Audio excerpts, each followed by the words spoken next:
शहीद कॅप्टन अंशुमन सिंग यांच्या पत्नी स्मृती सिंग यांचा एक व्हिडिओ सध्या खूप व्हायरल होतोय।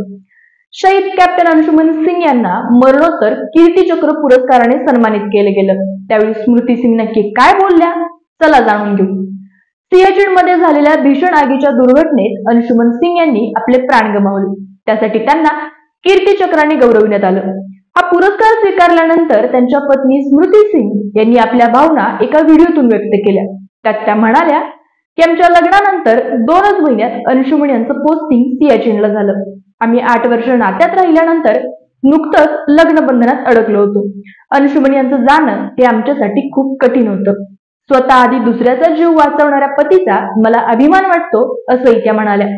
त्यांच्या या व्हिडिओतून शहीद जवानांच्या सोबतच त्यांच्या कुटुंबियांचा त्याग लक्षात येतो। म्हणूनच शहीद जवान कॅप्टन अंशुमन सिंग यांच्या सोबतच पत्नी स्मृती सिंग यांना देखील सन्मानपूर्वक सलाम।